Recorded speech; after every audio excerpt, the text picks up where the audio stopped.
welcome back to Don't Mess with the Mamas. We are here. I'm Johnny Mitchell, and I'm with Elena Black.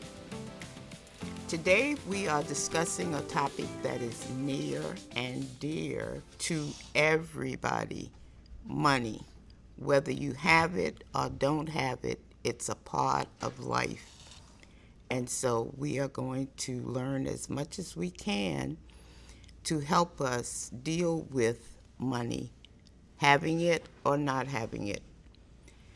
I believe that our society does not do a good job of preparing its citizens for life with money. As I probably said, I grew up where there was no money in our existence. We only had money as we know it once a year, and that was to pay the taxes. And so it was a complete community-based lifestyle, and there was no need, I guess, to teach us about money. So today I'm really relying on learning a lot about money from Elena, because she's been in the real world, coming from New York, and my background, as I have said, from the Gullah Geechee community.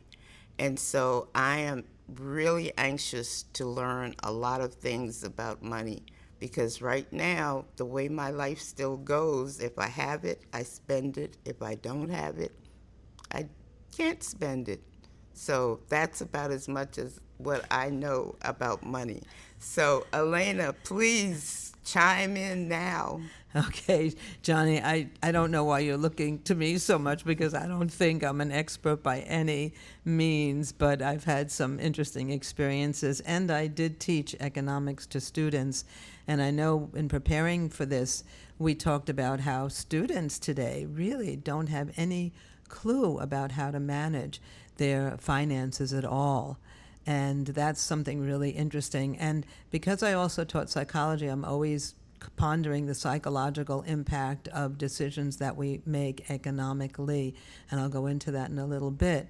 But at the start of teaching psychology, I would always start off teaching the students about the marshmallow experiment, which is kind of fun. And if you have a chance to watch that on YouTube, it's really, really cute. It's old. I mean, this was filmed a long time ago. But young people, toddlers, were given marshmallows. And they were given actually one marshmallow, I believe. I hope I'm remembering this correctly. And then the person in charge said, "I'm going to step out of the room, and if you don't eat that marshmallow, you'll get two more, or even one more." And the person would step out of the room, and then you'd watch these little kids trying to decide, do I eat the marshmallow? You know, do I have immediate gratification, or do I wait, kind of like save, so that I can get more in the future?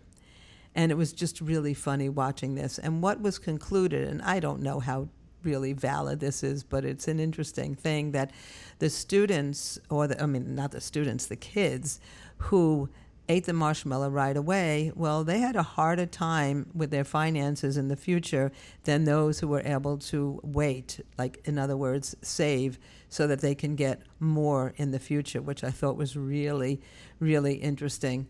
And I've been thinking a lot about, because I unfortunately buy a lot of things from Amazon, or fortunately, I don't know which.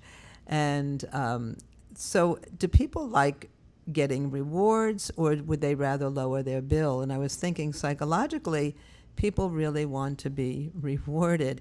And I think that's why Amazon is so successful, because I have another credit card which is linked to my phone bill, and I lower the bill based on how much I use the credit card. And that's okay, but it seems like I really like the rewards more. And talking about many other things as well, I will share. But I thought, Johnny, did you want to say anything more, or you tell me what, if I should continue, or you would like to add something at this point? I would like for you to continue. Like I said, I'm really using this as a learning experience to learn as much as I can, so that I can be utilizing money more responsibly. Okay. So I think it feels good to obviously to buy things for ourselves. We want to reward ourselves whether we're feeling good or bad about ourselves, both, But also, if we have a goal and we want to save for that goal, it feels really good. Maybe not while we're saving, because that means we might have to deny ourselves a few things that we would ordinarily, do. But when you save and you reach that goal, it feels incredible. It really feels so wonderful. And it could be anything, whatever that goal is. Important, as you said many times, Johnny, in the past, that goals are so important, and we know that, absolutely. And I want to share something about fortune versus money. When I was growing up, we never had money, but we did have food, and we never needed to do much of anything because we would play outside in the streets and we would play games for free. And we never realized that we didn't have money because we were able to have food, and it was not something we even thought about at the time. Of course, now it seems like everybody is so competitive and everybody wants to show off, I have this and I have this and I have this. And ultimately, what is all this and that? Does it really make you happy? And when we were doing our second restaurant and looking for another investor, we were about to approach the richest person on this island where we were then living. And shortly before we scheduled an appointment with him, we heard that he was on the phone with his wife who was having an affair. And while he was on the phone, he took a gun to his head and killed himself. Now, that's not saying that people don't do that, in any walk of life. But it really was so interesting to be able to reflect on that all that money, and he was still profoundly unhappy. Of course, it's great to have money. Why not? Absolutely. But it should not control you. You have to be in control of it. You're the protagonist, not the victim. And money should not make you a victim in some way. So I also want to share about fortune versus money. So as I said, even, throughout my adult life, I was a teacher, and my husband as well, and did some other things, but we really didn't have a whole lot of money. But we had fortune, and there's a difference. So let me give you a kind of an interesting example, and it was really amazing, actually. So we were living at a particular place, and we really wanted to build a home. And we had no money whatsoever. So how do you build a home with no money? Well, somehow we developed trust among many people, especially the realtor. And we didn't even have the 10%, which was at that time $5,000 for a down payment on property. But the realtor trusted us and loaned us that money. And I remember her remarking, I've never come to a closing where somebody absolutely didn't pay us a dime, which was really interesting. And then we built this house, and because we decided we're going to do a lot of the work, the construction loan, which we didn't have money for, we were able to have the house appraised at 120%, which also meant we didn't have to put in a dime. So we had no money whatsoever. And then when we had to get a mortgage, it looked like we might not get the mortgage because we had some difficulty with finances in the past, so didn't have the best credit rating. But interestingly enough, across the street from us was a banker and his wife, and we loved playing with her dogs. So she convinced him to give us a mortgage. So that's an example of having no money, but having the fortune to be in the right place at the right time. And I think, what do we want to do with money? Would I like to have a lot of money? Sure. Would you like to have a lot of money? Sure. But what I would want to do with that is leave some kind of a legacy. Wouldn't it be wonderful to be able to say, because of my life, I've been able to help so many others? And I look at people like Bill Gates, who has, a ridiculous amount of money, but he is doing so much for the world today. And even if just you have a little bit extra to be able to give somebody a small gift, what will that mean to them? So to me, the most important thing, and I think people will agree, is what kind of legacy you want to leave. Do you want to be remembered as somebody who's just very self-centered and selfish and cared nothing about anybody but themselves? Or do you want to be remembered as a person who really encouraged so many people and was able to influence people? And one last example I'd like to share, and then I'd like to hear from you, Johnny, is Navalny, the Russian dissident, whom I spoke about before. He was thrown into horrible prisons, and he ended his life in the Arctic, a prison in the Arctic Circle. But he made a comment, and he had nothing. I mean, no food, the worst possible situation. I mean, you couldn't get more horrific than his situation. And he said he's in the top 1% of the happiest people in the world because he was fulfilling his mission. His determination was so strong for the happiness of the people. And to be able to declare that when you have the most difficult circumstances, when you have no money whatsoever, when you have no food, when you have no security at all, to be able to declare that. So that's sort of what I wanted to share. I don't know if that's helpful in any way. I don't think I made any kind of revelations at all, but anything you want to add, Johnny? There are some things I'd like to say. In preparing for this episode today, Elena, I did some research, and it seems like it boils down to three things that we might teach our children or young people who are under our guidance, that money is an important thing in everybody's life, but it's a tool to be used and to learn how to utilize it. And these are the three words, I guess, that I saw, that we should learn how to spend, save, and give. And as we are influencing young people, to have them understand that there's a proportion of that. So there are things we have to pay for, housing, food, travel. But you also have to remember that there's another day, and we've all probably heard saving for a rainy day. Yes, that's great.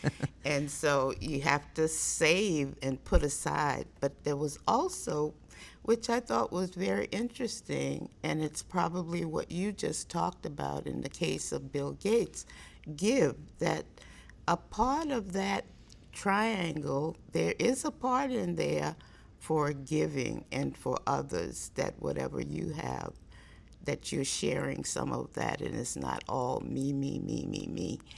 And there's some other thoughts that came to mind now that we are talking about money, and I'm trying to learn as much as I can so that hopefully I will be able to accumulate some more of it. So the first one that comes, I guess, some people, a lot of people are aware of law of attraction. I have never had a emotional feeling about money. Mm-hmm. And so in the law of attraction, I was reading, I still get updates on that, is that if you're going to attract something, you have to love it. Okay. And so I am learning an appreciation of loving money. Come to me. I love you. I do.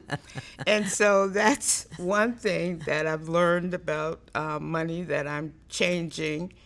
And the other is that children, while we might not tell them about money and how to handle it, they are observing everything. Right. And Yeah. so they see how our actions, if we get $10 and we go out and spend $10, I'm sure that's what they're learning, that once you get it, you spend it or whatever. So now that we are more aware, and hopefully in this episode, everybody who has young people or other people, no matter the age, who are still learning about money, that every time you get money, it's not for only for spending. It is for saving and it's for sharing with others. Yes. And I would also like to share that my goal growing up and changing, hopefully, my economic status, it was always to get poverty out of my family. And I believe with my partner that we were able to do that. Yes.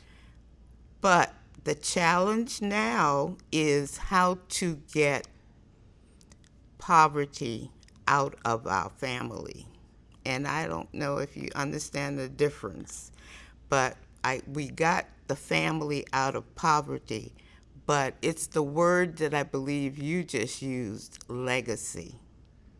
It's about, well, my kids are out of poverty, but does that mean that through the generations that are going to come afterwards, that they will not be faced with the same struggle of poverty? Right. So you see, got the family out of poverty, now to get the poverty out of the family. I understand. And so Yes. it's a generational thing. Absolutely. And so I am really appreciating this discussion today, and hopefully others are going to let us know about your approach to money or lack thereof. There's one other thought that I wanted to share today, is that if you've ever noticed, and I don't know if you've ever had this situation, but you unexpectedly get a lump sum or small or large amount of money, and then a bill or a need comes up and it's almost equal to the same amount that you got, and it's like, oh my goodness, I thought I Yes. was going to be ahead. Right. Well, I have always taken that as the spiritual part of our existence, that the universe, and for whoever you call as your higher power or source, or don't even believe there is, that source knew that you were going to get that bill, and so therefore it furnished it to you so that you would have it when it came. Is that That do you makes understand? yeah, that makes sense for And sure. so I've always never saying, oh my goodness, it's taking the money that I just got unexpectedly that I was so happy about.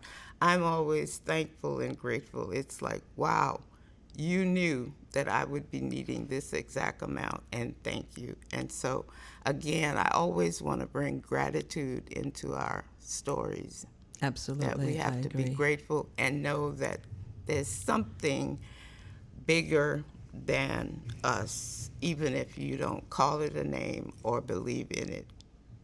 It is.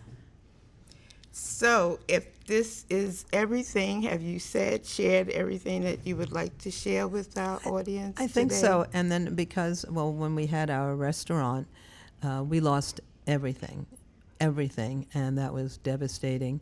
And the interesting thing is our lives were so protected because we had to start from scratch. And somehow it worked out that even though we lost everything, we ended up gaining twice as much. And that's why I say that's fortune versus money. And now, because we had a devastating experience, when I can pay a bill, I pay it right away. That's my feeling. I have to pay it like immediately because I want to know that everything is taken care of for sure. But I really enjoyed our conversation today. It was really encouraging. And again, as Johnny said, we would love to hear from you because this is a topic that everybody can relate to. And I also want to add, wouldn't it be wonderful if we can finally live in a world where we don't have any children starving, and that we're able to meet the basic needs of all humankind, and that people can really joyfully live their lives with confidence and with hope. And that's not something that's going to happen right away, but that's a vision that I hope we can all aspire to as we change, as one human being changes and overcomes their difficulties, so will the environment, and so will the world. One person can change everything. So with that, Johnny, you were going to share encouraging words, and then I'll sign off and let you know how to reach us. Thank you. And thank you so much for this invigorating conversation. I learned so much from you today, as we always learn from each other. Thank you. And so this is the end of our episode for today. I would like to leave you with these encouraging words about money. Money is a tool, not a test of your worth.